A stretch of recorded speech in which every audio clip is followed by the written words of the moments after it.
السلام عليكم ورحمة الله وبركاته. كلانتي wanaagsan asxaabay meel kastood naga daawanaysaan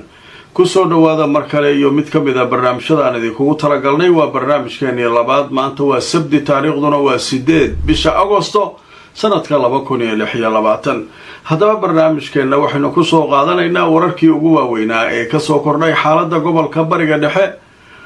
markab imaaraadku leeyahay oo maanta lagu gubay marinbiyoodka Hormuz meel ku dhow dhanka Cumaan Iiraan oo loo haysto inay markabka gubtay Sacuudiga iyo Imaaraadka oo si adag ula hadlay Iiraan tolo maxaa laga qaadi doonaa war rasmi ah oo ka soo baxay ciidanka ilaalada kacaanka Iiraan oo ku saabsan Hormuz iyana waan idin hayaa iyo dawladda Gariiga oo sheegtay inay ka walaacsan tahay heshiiskii saddex geesoodka ahaa ee shalay lagu saxeexay magaalada barakaysan ee Makka al-Mukarrama qodobadaas ayaynu barnaamijkeena labaad ku soo qaadanaynaa inta aan ku jirnana wixii warar ee soo kordhawaan idin la socodsiin doona kulanti wanaagsan asxaabay meel kastoo naga daawanaysaan ku soo dhawaada barnaamijkeena labaad maanta waa maalinimo sabti ah taariikhduna waxay ku beegan tahay 8 bisha 8 2026 haddaba barnaamijka waxaynu kaga hadli doonaa wararkii ugu waaweynaa ee soo dhacay intaynu kala maqnayn haddaba waxaynu ku bilaabaynaa sheeko cajiiba oo ku saabsan markab imaaraadku leeyahay oo lagu gubay maanta marinbiyoodka Hormuz meel ku dhow dhanka Cumaan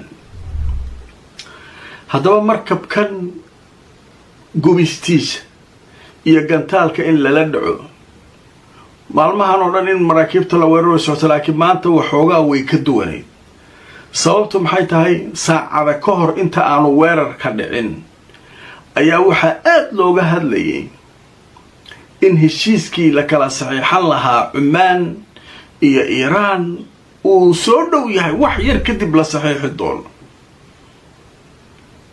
xataa waxaa ka hadlay madax ka tirsan Iiraaniyiinta uu ku jiro Abbas Araghchi madax Mareykan Cumaan wixii dhan waa laga hadlay heshiiska miisku saaran yahay hadda la saxiixayaa waa kana maxaa laga war helay markab Hormuz inuu soo aado niyeystay oo xataa aan soo galin Hormuz oo dhanka Cumaan inuu mara rabay oo Imaaraadku leeyahay ayaa waxaa lala helay gantaal laba arrin marka la isku hayaa maraakiibta markii hore Iiraan way u digi jirtaa leeyahay warariyaa waa ku jeednaa ka bax meesha markabkii ku adkaystana waa soo mari jiray nagtay ka saari jirtay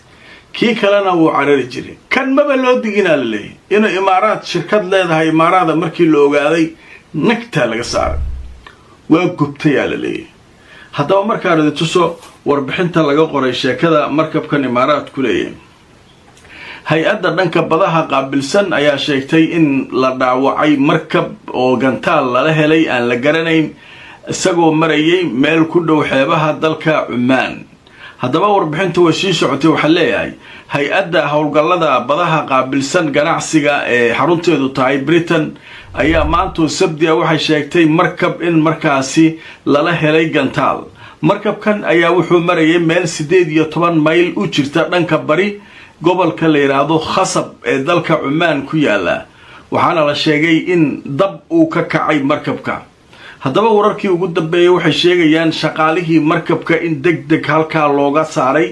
oo markaa shaqaalaha laga daadgureeyay sida wararku ay leeyihiin haddaba warbixinta way sii socotay waxa leeyahay markabkan ayaa la sheegay inay iska lahayd shirkad la yiraahdo ADNOC oo dalka Imaaraadka laga leeyahay waxaana lagu weeraray marinbiyoodka Hormuz iyadoo la sheegay in dhibaato dhimasho iyo khatar kale aanay shaqaalaha soo gaarin haddaba markabkan ayaa la sheegay in markaa uu dab ka kacay sida la leeyahay way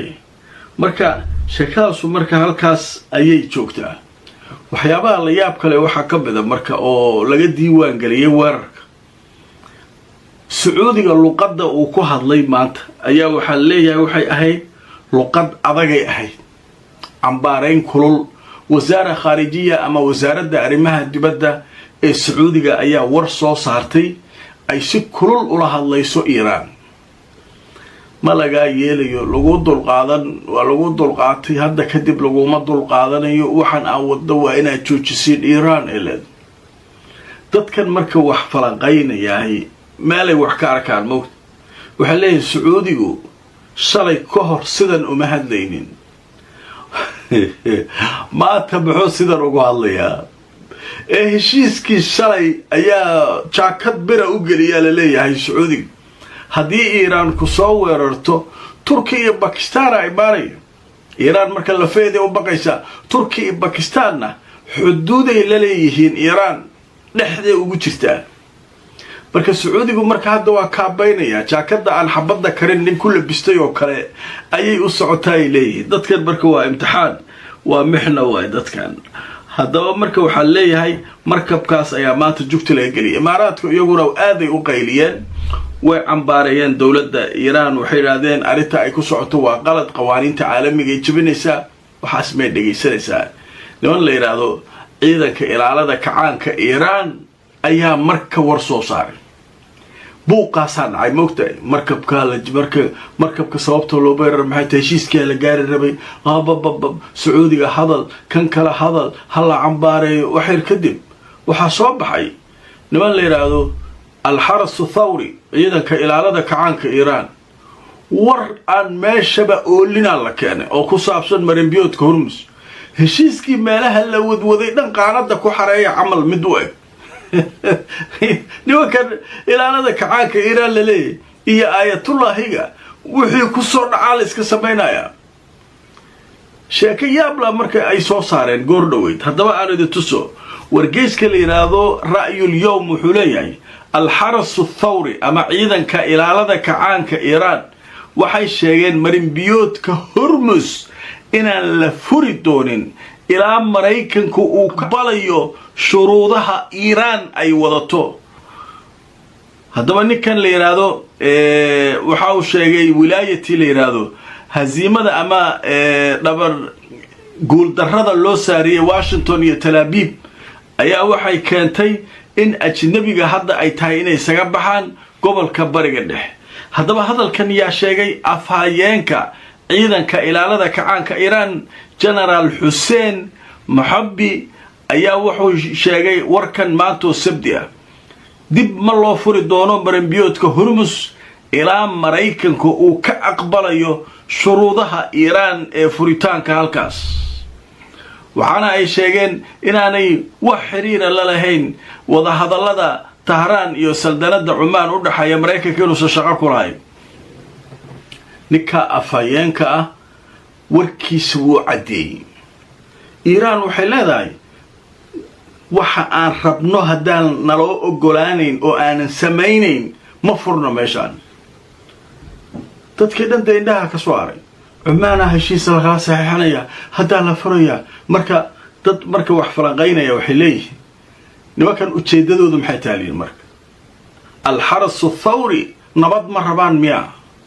waxa nabadoo laga shaqaynayo iyagu shaqo kuma laha miya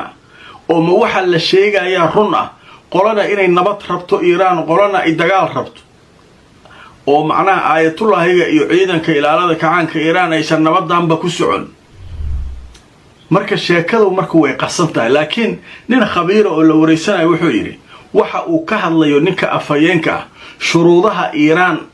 waxa waaye canshuur inay ka qaaday rabtaa iiraan markab kastoo meesha gelaya iyo midka ka baxaya waa tii shalay maraykanku ay lahaayeen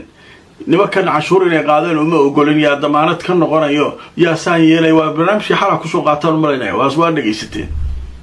marka ninkan wuxuu leeyahay waxa la isku haysto waxa waaye lacagaa la iska rabaa nimankan iiraana waxay leeyihin lacag hana la siiyo waa inaan canshuur qaadnaa marka shuruudaha iiraan ay ka rabto hormus number 1 waxa uu ah canshuur number 2 markab kasta oo maraya inay og tahay waxa uu wado waayo waa ogeydeen dhowaan markii ay sheegeen iiraaniyiintu ay yidhaahdeen maraykanku waxaan soo ogaanay inuu maraakiib ganacsi rabo hub inuu ku soo marsiisto meesha si saldhigyadiisa gobolka qaar ka mida oo hub la-aana uu hub ugu geeyo marka shuruudahana laysku haystaa meeshan waa laysgaadayaa عمان وأون لسكا عماني أنا وضع هذا النص عدا والسكلي قولي مركا إسكا لقى ترتا وإنت هاوشان صعوتا استراحة وعلى مركا إمارات وكالي إنك تالك ساريا أرواكاس على صومري تايتا إيران مركا شاكو هالكاسي مريسان واسكو صولابانينا قدر حيسي واتاي كلهم وناكسن مركا لأصحابي يسودوا هذا برنامج كقيبي وقدم بيه أيانو مرينا haddaba qaybtan waxaynu ku soo qaadanaynaa shalay waxaa lagu saxiixay magaalada barakaysan ee Makka saan halkan idinkaga soo gudbinay heshiis iskaashi difaac oo dhex maray Sacuudiga Turkiga iyo Pakistan heshiiskaasu dad way ku farxeen dad way ka caroodeen dadna way ka naxeen wadanka Giriiga wuxuu taagan yahay heshiiskaas annaga waa ka naxnay heshiisna anfacay ma oo maxaa ka galay adiga heshiiskan ma adiga ku khuseeya maya Sacuudiga annaga waayadan xiriir fiican aan lahayn laakiin heshiiskan uu dhibaateynaya muxuu dhibaateynaya Giriiga iyo Turki ayaa waxay isku haystaan jasiirado badda ku yaala la isku haystaa waligood isku haysteen macnaha xiisada ka dhaxaysa oo Itoobiya iyo Soomaaliya oo kale oo isku yihiin Giriiga iyo Turki waana daris وانا لا isku dhageen ma fahmaysaa marka waxay leeyihiin Turkiga inuu isbahaysi noocaasa ku biiro annagu raali kamani oo adiyaa ku weydiinay awal waxaa jira isbahaysi kale oo nooc kala ah oo laakiin awoodda isbahaysigan oo kale aan gaarsiisnayn Imaaraat Hindiya iyo Israa'iil kaas waa in macluumaadka la isdhaafsado tiknoolajiyada tababarka ciidanka waxaas waay laakiin kan waxa ku jira mid kamid ah hadii la hujuumo kan kale inuu maaratay isaguna uu la mid yahay in soo weeraro kale uu isdifaacayo haddaba marka aan aragno warbixintan wakaalada wararka Anadolu waxay qoraysaa warbixin ay leedahay wargeys ka soo baxa wadanka Giriiga oo soo xiganaya mas'uuliyiin ayaa sheegay heshiiska Makka ee difaaca wada jirka ah inuu markaasi argagax ku abuuray Athena macnaha Atenis inuu ku abuuray Giriiga waaye inuu ku abuuray argagax iyo xanaaq inuu ku abuuray macnaha waxaas waxa ay filaysa ma ahna luule maaga qosay yab aduukan nin walba dantiisu fiirsana Turkiga isayna haduu xulufo galo wuu xoogeysana waaye heshiiskan soo u shaqeynaa marka sheekooyinkaas la yaab kale ayaa dunida ka socda wararkaas waxay ahaayeen kuwii ugu waaweynaa ee soo kordhay intaynu kala maqneen hadii alla idmo wixii kale warar soo kordha barnaamijyadeeda dambe ayaan idin kula socodsiin doonaa meel kastoo aad naga daawanaysaan like gareey oo share gareey barnaamijka nabadgelyo